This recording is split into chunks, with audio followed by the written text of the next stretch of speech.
as of now, I think I'm gonna call it, these are the books that I've read for April.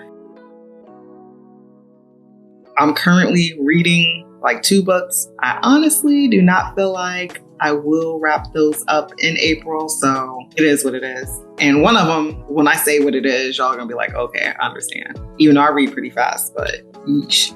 So in April, it says 5 on Storygraph, but it's actually 7 because I forgot to log 2 of the books in a series that I did read. So the first book that I finished in April was The Never King by Nikki St. Crow. And so I'm not going to say that I'm not a fan of retellings, but this is the retelling that I didn't ask for. It's interesting. It's like a train wreck because I did read the other 2 books in the series, but I'm not even gonna lie. A lot of the time that I was reading it, I'm sitting here like, why am I reading this? Oh, this is too much. Now, I ain't judging folks for what they into, but I ain't into it. So I'm not a fan of reverse harems or harems. So there's that. But the Never King series is a Peter Pan retelling. It's definitely spicy. It's definitely not for the kids. It's definitely very adult. Yeah, that's that. I won't say that I don't recommend that you check it out because I read the 3 books and I plan on finishing the series. I think I'm not quite sure, but I think as of today, I do plan on finishing the series eventually. So the next book that I finished is a book that I've had for a little bit. It's been on my TBR, I think, since before it was released, before it was published. The Prairie of the Orange Tree by Samantha Shannon. I've seen a lot of mixed reviews. A lot of people feel like the pace is too slow, and I won't say that it has too many perspectives, but maybe that was one of the gripes that I saw with the book. It was that it had too many perspectives, but I think the biggest gripe was the pacing, that it was slow. I approach epic fantasy novels 2 ways. It would be considered a high epic fantasy novel, and normally those type of novels are slow burns. Like, they are very slow in pace. They're really world building. It's really world build heavy. So I felt like it was worth it. I really enjoyed it. I'm actually reading the prequel right now. That's one of the books that I probably will not finish in April. I'll probably finish it like the first week of May. I really enjoyed it. I don't really have any criticism for it. I really enjoyed that book. Like, I felt like those were really good novels. So the next book that I finished, and I kind of read this book and The Prairie of the Orange Tree kind of like concurrently. That was The Rage of Dragons. And when I tell you that exceeded all my expectations, like, this is also a book that has been on my TBR forever. I think I owned this book for a very long time. Well, not a very long time. I think it's only been out for like a couple years. I've had this book for a long time. I kept seeing it on Bookstagram.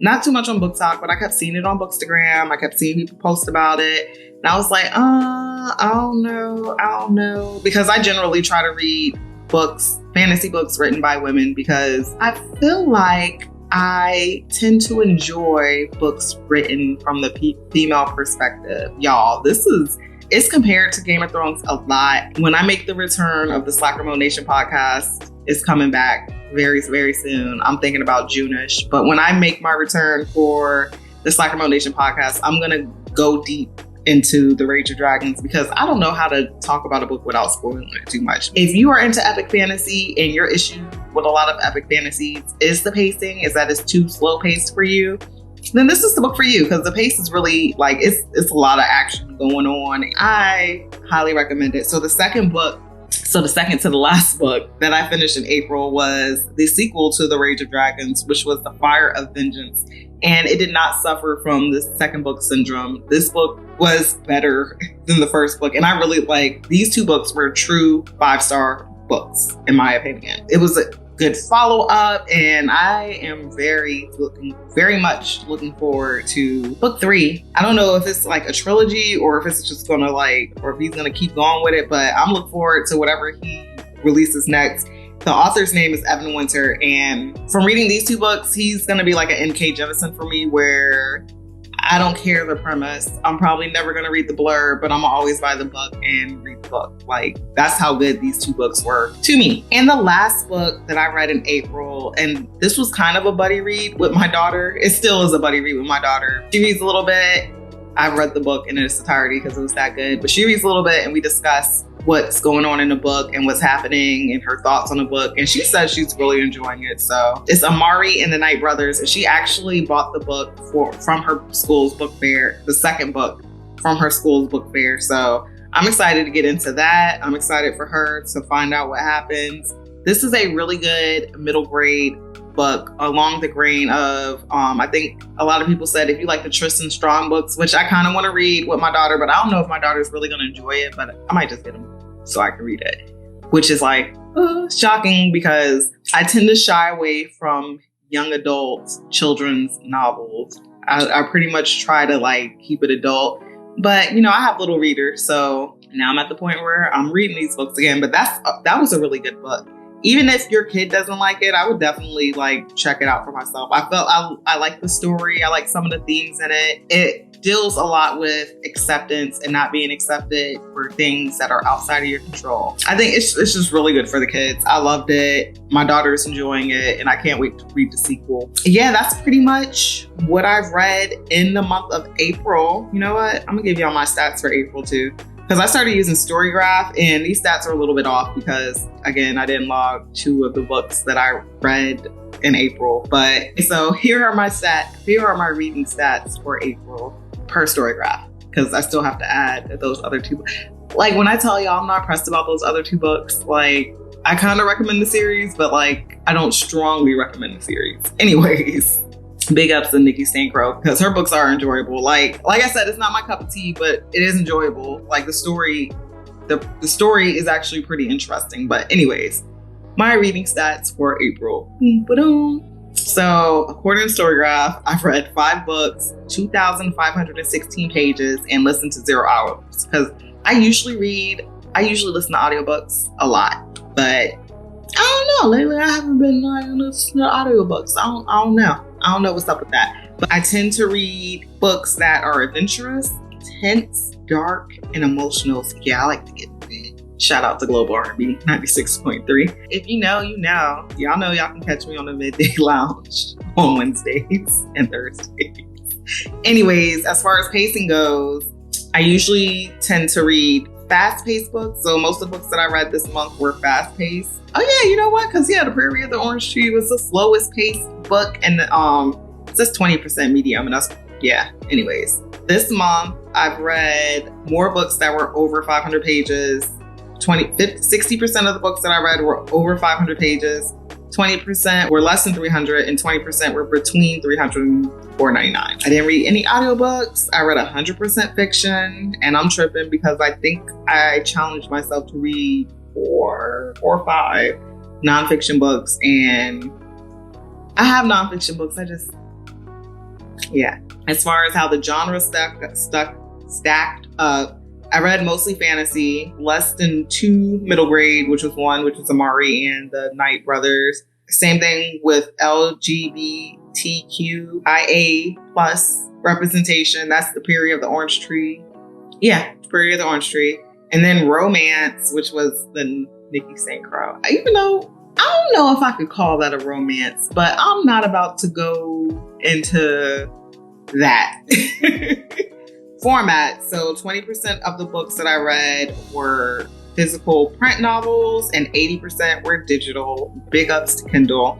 I used to be one of those people who used to be like, I can only read a physical book. It has to be a physical book. And now that I'm grown, I don't have the back strength to be lugging around like 3 or 4 books in my purse. Because when I tell you I read a lot of books at one time, I read a lot of books at one time. Now that I don't have time for that, my back can't take it because I'm getting old. Yeah, I got my Kindle and I really love my Kindle. I still read. I still enjoy reading, holding a book. That's why I bought the Atlas Paradox in the physical form, because I plan on buying that trilogy. Is it going to be a trilogy? I plan on buying that series in hardcover because I really enjoyed the first book. I don't know if I'm going to enjoy the second book, but the first book was good enough for me to actually see this through. Yep, there's that. And then, my average rating was 4.65 4 of the books I gave a 5-star rating, and then that one book, y'all know what book it was, I gave a 3.25 star rating. And that's because like anything under 3, I just am not messing with. And I probably won't talk about it unless it's that bad that I have to talk about it. But I'm a little nice. Well, I won't say I'm nice, but I give people their A for effort. And like I said, it wasn't a bad book. For me personally, it was 3.25 because it was interesting enough that I'm going to finish off the series, but it just wasn't my cup of tea. And yeah, I probably read around 3,000 pages, but according to what I logged, I read 2,516 pages. So all in all, that's a pretty good little turnaround. With Storygraph, I have to literally go and I have to be intentional about logging my reading, which is why I started using it again, because I wanted to be intentional about logging my reading. And I am a nerd. I am a sucker for data analytics. I want to see the pie charts and the bar graphs of my reading. Goodreads automatically logs on my Kindle, so there's that. I will intentionally go log what I physically read, just so I have a clear picture of what I'm reading. I'm new to Storygraph. I'm not really new to Storygraph, but I actually just now, recently in March, started using Storygraph. And when I tell you, that was a bummer to go back and log everything I had read up until March, because January and February, I read a lot of comics. According to Goodreads, I've read 7 books. Well, I've read 8, but I already know I read that in March, so we're not going to talk about that. But I read 7 books in the month of April. And according to Goodreads, I am 27 books ahead of my 103 books to read in 2023. Now in Storygraph, because when I did my Storygraph and I was looking at DAG, I'm like 30 books ahead of what I said I was going to read. Storygraph, my reading challenge is different. I actually think I changed it to 150 or 153. I'm not sure. I'm looking right now. Yep, 150. So I'm ahead of this goal by 5 books.